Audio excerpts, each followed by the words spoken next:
Salam sejahtera. Perkenalkan, saya bernama Jonter Pandapotan Sitorus, SPD MPD, dosen program studi Pendidikan Bahasa Indonesia, Fakultas Ilmu Pendidikan di Universitas Pelita Harapan, Karawaci, Tangerang. Sebagai dosen mata kuliah Bahasa Indonesia, berikut saya akan menjelaskan rencana pembelajaran semester yang sudah saya lakukan. Ada beberapa hal yang ingin saya sampaikan. Yang pertama, informasi mata kuliah meliputi deskripsi, bobot, durasi, dan sifat mata kuliah.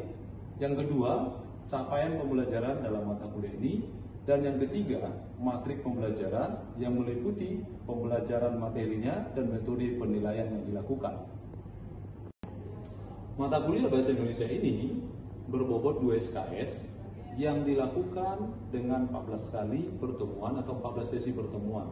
Adapun durasi pertemuan yang dilaksanakan yaitu 2 kali 50 menit per sesinya. Dan juga dalam mata kuliah ini dilaksanakan juga 1 ujian tengah semester dan 1 pertemuan untuk ujian akhir semester. Untuk mata kuliah ini tidak ada mata kuliah bersyarat karena memang nanti mata kuliah Bahasa Indonesia ini adalah mata kuliah untuk prasyarat mata kuliah yang lainnya.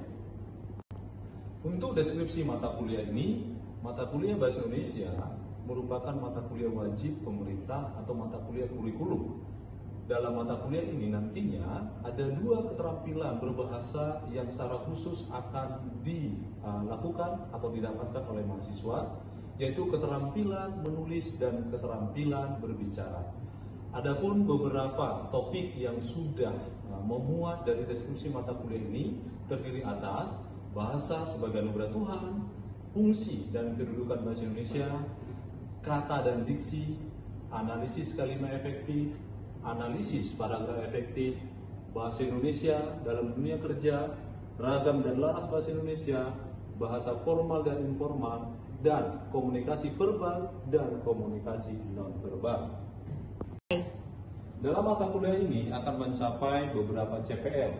Nah, CPL yang pertama yaitu adalah CPL sikap, yaitu bertakwa kepada Tuhan Yang Maha Esa, mampu menunjukkan sikap religius, menginternalisasi nilai-nilai norma etika akademik, menunjukkan sikap bertanggung jawab, semangat kemandirian, kejuangan, dan kewirausahaan. Selanjutnya, untuk CPL pengetahuan, di dalam mata kuliah ini diharapkan mahasiswa mampu menguasai konsep teoritis tentang kitab suci, wawasan dunia, filsafat, 4 konsensus kebangsaan, keterampilan berkomunikasi, keterampilan berpikir kritis, analisis teks, dan kepemimpinan, serta dampaknya dalam isu-isu yang terkait. Sementara itu, untuk CPL keterampilan, dalam mata kuliah ini, mahasiswa diharapkan mampu menghasilkan karya sebagai hasil analisis terhadap wawasan dunia dan filsafat, dan 4 konsensus kebangsaan, keterampilan berkomunikasi, keterampilan berpikir kritis, analisis teks, dan kepemimpinan, serta dampaknya dalam isu-isu yang terkait dengan bidang ilmu keahliannya yang diintegrasikan dengan bidang ilmu yang relevan. Berikutnya, saya akan menjelaskan tentang CPMK dan sub CPMK di dalam mata kuliah ini.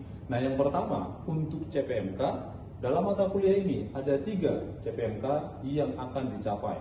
Yang pertama, mahasiswa mampu menunjukkan sikap bersyukur atas bahasa Indonesia sebagai anugerah Tuhan yang berfungsi sebagai pengembangan ilmu pengetahuan dan peradaban manusia melalui tugas reflektif yang ada di model dan nantinya dinilai berdasarkan rubrik penilaian.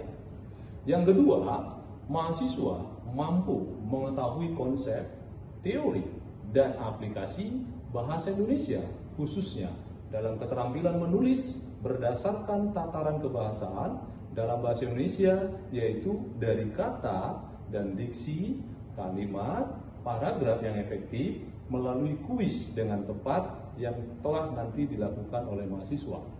Lalu yang ketiga, CPMK yang ketiga adalah diharapkan mahasiswa mampu menerapkan keterampilan berbicara di depan publik melalui penerapan etiket berkomunikasi secara efektif, baik secara verbal maupun non-verbal, yang nantinya juga diharapkan mendapatkan pembuatan video proyek kelompok sesuai dengan rubrik penilaian.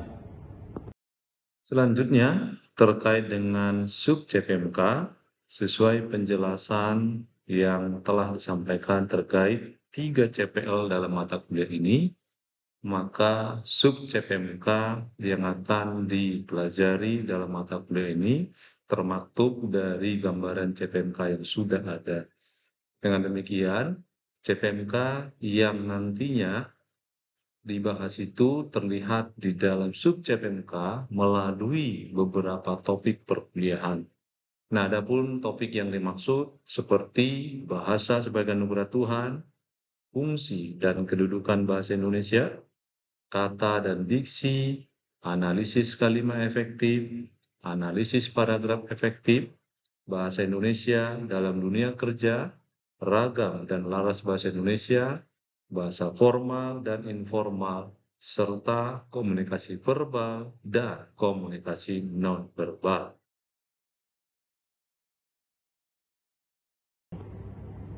Selama proses perkuliahan berlangsung, ada beberapa referensi yang digunakan. Yang pertama, buku Suharsi Merikunto yang berjudul Pengembangan Instrumen Penelitian dan Penilaian Program, yaitu pada tahun 2017. Yang berikutnya adalah buku MZIR, yaitu Metodologi Penelitian. Yang ketiga adalah buku Profesor Boris Kerap, yaitu pada tahun 1997. Yang keempat adalah buku Niki Kuntarto yang berjudul Cermat dalam Berbahasa, Teliti dalam Berpikir di tahun 2013. Ada buku Richard Pratt, ini tentang nanti bahasa yang dibahas di dalam bahasa anugerah Tuhan. Yang berikutnya yaitu buku saya yang pernah saya tuliskan yang berjudul Wawasan Dunia Kristen di tahun 2018. Ada juga buku yang kedua yang pernah saya tulis yaitu buku Mengenal Tata Bahasa Indonesia, yaitu di tahun 2019. Lalu buku ketiga saya yaitu tentang judul Analisis Kesalahan Berbahasa Indonesia, yaitu di tahun 2022. Lalu ada buku Profesor Sugiono, yaitu tentang buku penelitian kualitatif yang juga diterbitkan di tahun 2017.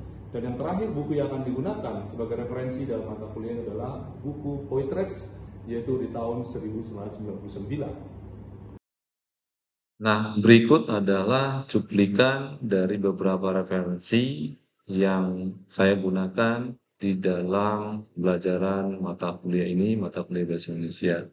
Nah, dari beberapa referensi itu ada juga buku yang telah saya tulis, misalnya seperti buku Mengenal Tata Bahasa Indonesia.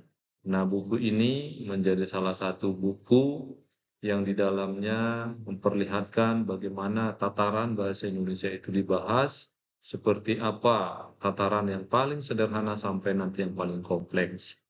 Nah, yang kedua juga ada buku yang pernah saya tulis, yaitu Anakes Bindo atau Analisis Kesalahan Berbahasa Indonesia. Dalam buku ini memberikan contoh praktik melakukan analisis kesalahan berbahasa yang sering kali ditemukan di dalam penggunaan bahasa Indonesia, mendapatkan penulisan-penulisan yang keliru, yaitu terkait tentang analisis kalimat efektif. Nah, di dalamnya juga diberikan berbagai macam bentuk analisis kesalahan, mulai daripada hal yang paling sederhana, misalnya dari huruf, kesalahan kata bakunya, dan pada akhirnya nanti pada yang paling kompleks adalah kalimat, juga dalam bentuk paragraf, juga nanti diterangkan dalam buku ini. Nah, satu gambaran atau cuplikan buku yang dipakai adalah dari buku Poitres, ya. Di situ menjelaskan sebagaimana visi misi UPH, bagaimana mengintegrasikan iman dan ilmu pengetahuan menjadi dasar dari cara pandang manusia terhadap satu bahasa, sebagaimana bahasa adalah anugerah atau karya Tuhan di dalam hidup manusia itu sendiri. Di dalam pelaksanaan mata kuliah Bahasa Indonesia ini, ada beberapa tahapan perkuliahan yang dilakukan. Yang pertama, pembukaan. Di dalam pembukaan nantinya akan diperlihatkan dan dijelaskan juga biasanya bagaimana tujuan pembelajaran, lalu juga nanti akan diikuti dengan doa pembuka. Lalu yang kedua, pada kegiatan perkuliahan atau selama proses perkuliahan, ada beberapa aktivitas yang telah dilakukan tentunya selain dari memberikan materi kepada mahasiswa. Lalu yang ketiga nantinya adalah bagian penutup, yaitu akan meliputi penjelasan tentang aktivitas perkuliahan selanjutnya dan nantinya juga akan ditutup di dalam doa. Di dalam mata kuliah ini, seorang mahasiswa dikatakan lulus dalam mata kuliah ini apabila mahasiswa tersebut sudah memenuhi beberapa tanggung jawab akademik, yaitu di dalam metode penilaian untuk mata kuliah ini. Ada beberapa aktivitas akademik yang harus dilakukan untuk dikatakan sebagai mata kuliah yang boleh lulus diambil. Nah, yang pertama adalah penilaian tugas, yaitu dengan bobot 15%. Mahasiswa secara individu akan diminta untuk menulis esai reflektif yang nantinya dikumpulkan melalui LMS Moodle. Lalu yang kedua adalah kuis, yaitu sebesar 15%. Nah, tugas ini secara individu akan diikuti, yaitu melalui kuis di sesi yang ke-6 dengan materi dari sesi 2 sampai 6 yang tentunya juga sudah diletakkan di dalam LMS Moodle. Nah, yang berikutnya penilaiannya adalah ujian tengah semester dengan bobot 30%. Nah, di sini mahasiswa akan secara berkelompok mengerjakan tugas menulis atau proyek penulisan analisis kesalahan berbahasa, yaitu rekan-rekan mahasiswa bersama timnya akan menemukan beberapa kasus kebahasaan terkait dengan syarat-syarat kalimat efektif yang nantinya juga akan dikumpulkan pada sesi yang ke-8 melalui LMS Moodle. Dan yang terakhir adalah penilaian UAS atau ujian akhir semester dengan bobot 40%. Rekan-rekan mahasiswa juga akan secara berkelompok untuk melakukan praktik uji kemampuan berbahasa melalui etiket berkomunikasi verbal dan verbal yang kemudian nanti dihubungkan dengan prodi-nya masing-masing dan dikumpulkan juga nantinya di sesi yang ke-16. Seperti yang telah dijelaskan di dalam metode penilaian atau evaluasi yang dilakukan di dalam mata kuliah ini, maka seluruh hasil dari aktivitas akademik mahasiswa akan diletakkan di dalam tampilan LMS Moodle.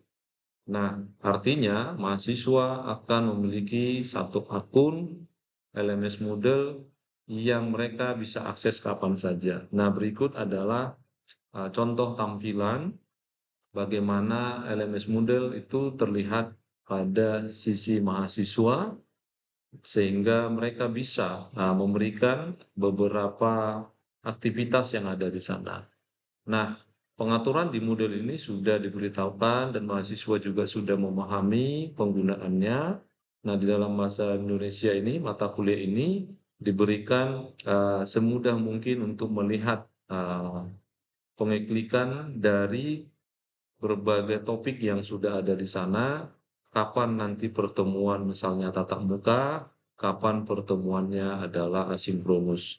Nah, tatap muka sendiri dilakukan ketika nanti di sana berwarna hijau dan asinkronus berwarna kuning. Nah, semuanya itu sudah diatur, bahkan untuk melakukan submit atau unggahan tugas dan lain-lainnya sudah ada tampilannya dan mahasiswa bisa kapan saja mengerjakannya.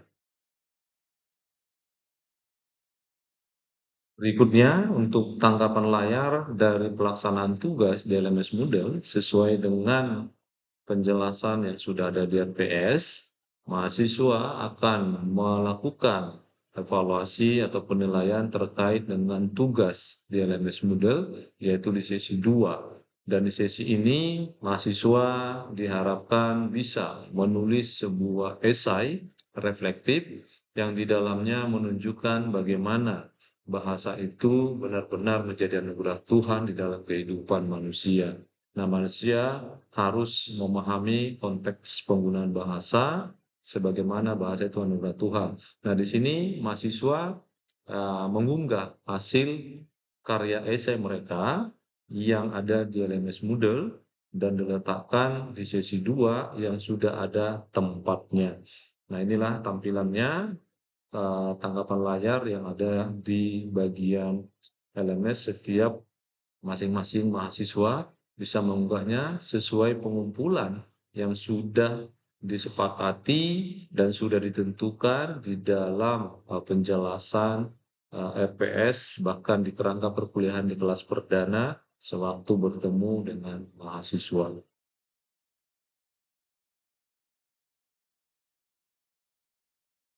Lalu terkait dengan pengumpulan kuis. Nah, berikut juga ada tampilan layar di dalam pelaksanaan kuis di LMS Moodle.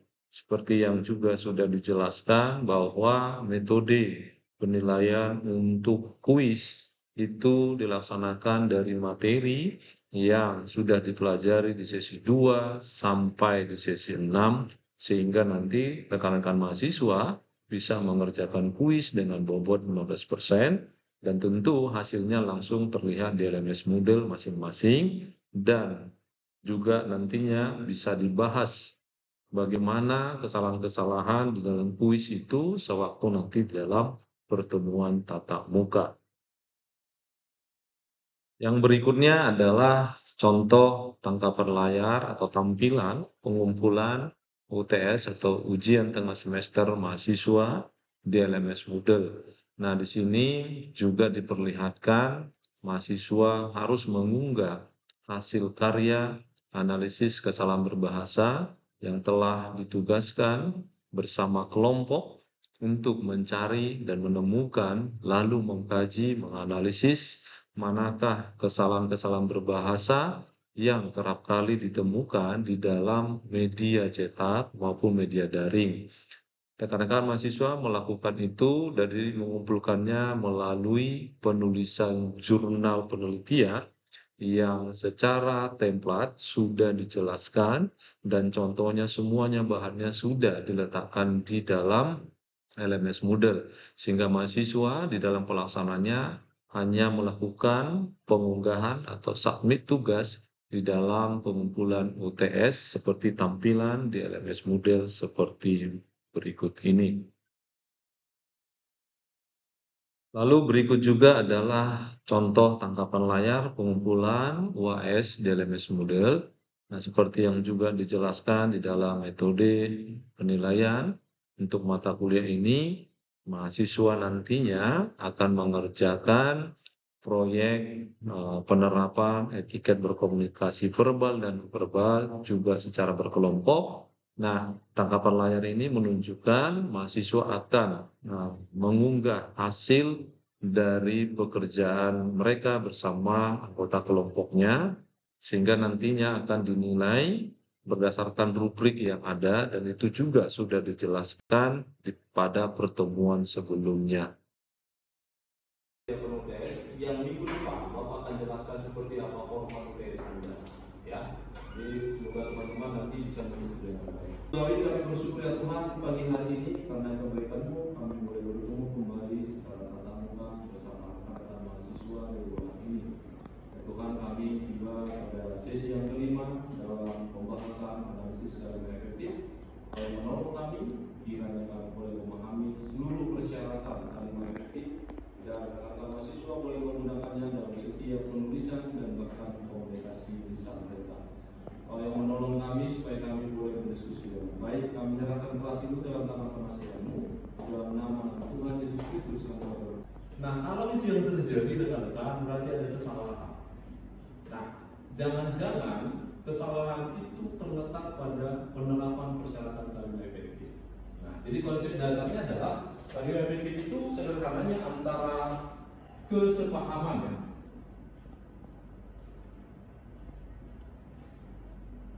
Jadi antara si pembicara, teman-teman, dalam hal ini nanti juga si pendengar seperti Anda. Ini kalau dalam tataran berbicara, lisan. Tapi dalam menulis juga nanti bisa, teman-teman. Ada saja sebenarnya bila teman-teman yang sudah memahami dengan baik. Mahasiswa sedang menunggu dosen di ruang kelas. Lagi, para mahasiswa sedang menunggu dosen di kelas. Efektif kan? Itu dari sisi kehematan, betul ya? Artinya ada kata-kata yang harusnya tidak perlu ada di situ, tapi dipaksakan ada dan terkesan enak didengar. Ingat teman-teman ya, saya perlu tegaskan, persoalan kalimat efektif tidak dipersoalkan enak tidaknya didengar orang kalau lisan. Oke? Dan persoalan kalimat efektif kalau nanti dalam tulisan tidak mempersoalkan banyaknya jumlah kata ya. Kita pahami dengan gampang oleh orang lain secara tertulis maupun lisan. Inilah nanti target kita. Dalam setiap kegiatan akademik Anda, maka Anda harus berusaha menuliskan kalimat itu supaya kalimat efektif. Termasuk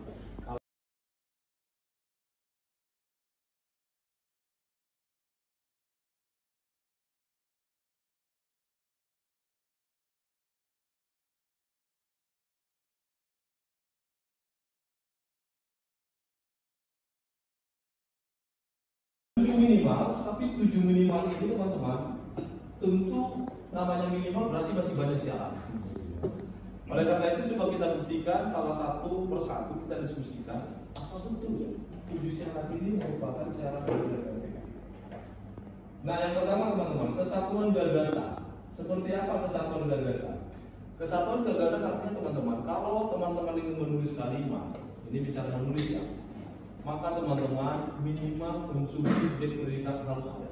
Koherensi kepada orang ini, ketika semua unsur fungsional itu ada, maka bisa kita lihat apakah mereka itu memiliki hubungan timbal balik. Jangan-jangan nanti subjek Anda memang ada, tapi nggak ada hubungannya dengan predikat. Predikat ada, tapi tidak ada hubungannya dengan objek. Pasti coba Anda pikirkan satu kata atau dua kata yang bisa dijadikan subjek. Pikirkan, oke? Lalu nanti tuliskan apa yang kamu pikirkan itu, kita konversi dulu angkanya. Subjek itu angkanya 1, oke? Jadi tidak perlu kamu tulis subjek gitu ya, angka 1 saja, paham? Predikat itu angkanya 2, objek itu angkanya 3, langsung ke 4 keterangan, paham ya? Jadi ada 4 perlu kita bermain, yang melengkap nanti dulu karena itu ada khusus topiknya pembahasan. Oke, paham ya maksud saya? Jadi subjek konversinya angka 1, predikat angkanya 2, objek angkanya 3, lalu yang terakhir keterangan angkanya 4. Angka 1 aja, jangan tulis subjek angka 1, lalu apa satu kata atau dua kata itu yang bisa jadi subjek. Banyaklah subjek ya. Oke. Setelah angka 1 dan tulisannya ada, lipat ke dalam sampai angka dan tulisan itu tidak terlihat. Lalu langkah selanjutnya, kertasmu tolong diganti kepada teman-temanmu sejauh mungkin. Jadi paham permainannya, kita coba buktikan. Oke, boleh kita ganti dulu. Tidak terlihat ya, ambil punya saya. Satu orang satu kertasnya, boleh. Kamu boleh bergerak, boleh pindah kertasnya, boleh bergerak ke belakang, ke depan, ke samping, boleh. Jangan dibuka tulisannya, dilipat saja. Dia pertama ini. Boleh. Di bawah lipatan Anda, coba pikirkan satu kata atau dua kata yang bisa dijadikan predikat. Predikat tadi kan banyak ya, terserah Anda mau buat kata kerja, mau buat juga kata sifat, silakan aja, boleh. Atau kata benda juga boleh, terserah teman-teman. Misalnya saya ingin membuat sedang mengajar, ya, berarti bisa dong. Misalnya kita berpikir oh mungkin sedang memasak atau sedang mengantar. Oke. Setelah itu lipat kembali ke dalam sampai angka dan tulisan tidak terlihat, lalu pindah lagi kertas tulis sejauh mungkin. Yuk, nggak apa-apa kamu bergerak teman-teman, nggak apa-apa. Kita boleh ganti sebentar. Yuk, ganti teman-teman. Silakan. Lipatan tulis angka 3. Coba pikirkan boleh satu kata atau dua kata yang bisa dijadikan objek. Setelah itu lipat kecil kembali sampai angka dan tulisanmu tidak terlihat. Arah ke dalam, oke. Lalu ganti kembali kertasmu sejauh mungkin. Ya kalau bisa kan kamu bergerak jangan itu juga ada supaya terlihat titik. Ya, di perpustakaan UPH terang tuh bisa ya. 2 hari yang lalu terang hari terang waktu tuh. Nah, bisa. Terserah kamu pilih Boleh 1 kata, 2 kata, 3 kata juga boleh.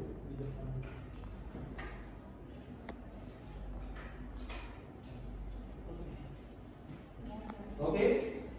Setelah itu diperkecil sampai angka dan bisa tidak terlihat. Lalu yang terakhir pindah kertasmu kepada orang-orang di sekitarmu. Yang terakhir, yuk. Ini yang terakhir. Pindah kertasnya. Boleh? Kalau yang samping kiri kanan situ-situ aja terlihat. Oke. Teman-teman, sebelum Anda baca, sedang makan lapangan 1 tahun yang lalu. Ibu saya sedang makan lapangan 1 tahun yang lalu.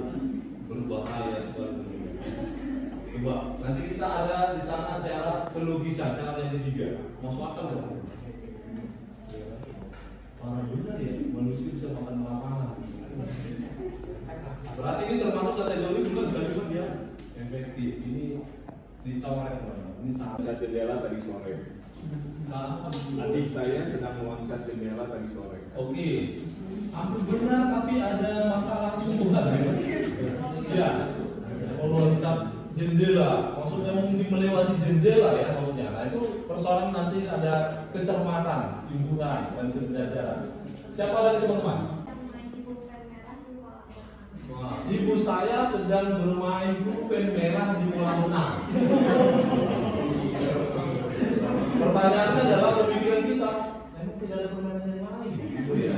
Kalau si dia bermain pulpen merah di kolam renang, tapi masih bisa masuk akal ya, karena memang jenis permainannya ya pulpen merah.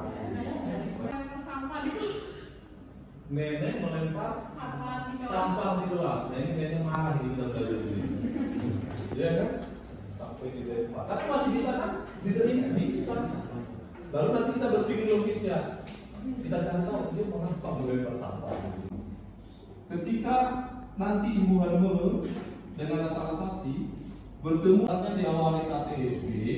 Nah ini konsepnya teman-teman tidak dulu. Contoh apa teman-teman? Kata produksi harusnya apa teman-teman? Memproduksi atau memproduksi? Berarti ya, ini tataran untuk suku kata, maka harus menggunakan hubungan menge. Contohnya apa teman-teman? Sering kita baca berita-berita kata boom. Dan kalau Anda periksa dalam tulisan banyak yang salah. Di situ ditulis teroris itu membom. Salah nggak? Yang benar apa? Mengukur. Ya. Jadi situ itu yang terbaru sebenarnya EYD ya. Nah, teman-teman, dalam EYD sekarang itu ada ketentuannya. Nanti teman-teman boleh nanti unduh, termasuk nanti KBBI ya. KBBI kita Kamus Besar Bahasa Indonesia itu sudah yang terbaru. Edisi yang kelima. Di topiknya pasti bisa dijawab.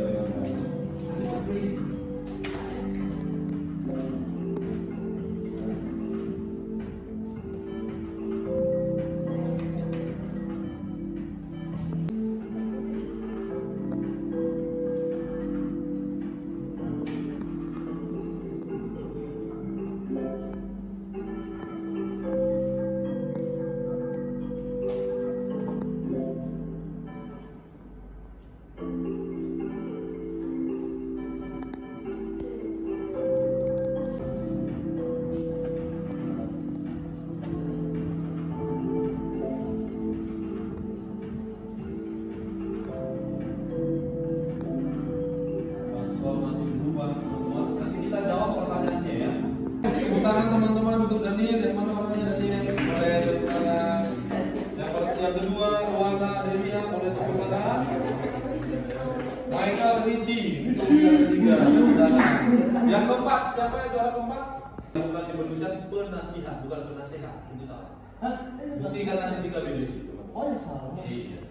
Nah, tapi di sini yang diminta adalah tulisan kata yang salah. Karena yang diminta yang salah, saya hanya komentari dulu jawabannya ya. Karena di soal yang diminta yang salah, maka yang salah adalah yang benar. Jangan kalau benar di sini benar, maka paham ya? Yang benar. Pemilihan yang tertinggi bisa jadi harga yang tinggi atau orang yang tinggi kan? Betul ya? Ya dong, pemilihan tertinggi Jadi berarti kalau nanti bisa mohon maaf yang tinggi badannya mohon maaf ya, yang kata. Jadi di sini teman-teman penggunaan konjungsinya ya, penggunaan tanda baca yang tidak tepat, tapi tidak dijelaskan itu belum tutup ya. Kuisnya itu sesi 6 minggu depan. Sekaligus nanti kita penjelasan UTS. Karena minggu depan ada kuis 1 termasuk tentang kalimat efektif. Semoga nanti kalimatmu bagus dan nilainya yang bagus. Nah, minggu depan kita akan bertemu teman-teman tentang penjelasan UTS. Ya, saya berharap semuanya hadir dalam tepat waktu. Kita akan berdoa. Bapak Surgawi, kami ucap syukur, terima kasih Tuhan. Demikian video pernyataan diri dosen pada unjuk kerja Tridharma Perguruan Tinggi pada bidang pengajaran yang telah saya buat. Semoga tim penilai Serdos tahun 2025 berkenan menerima dan menyimak video penjelasan ini. Terima kasih atas perhatian tim penilai dosen. Tuhan memberkati.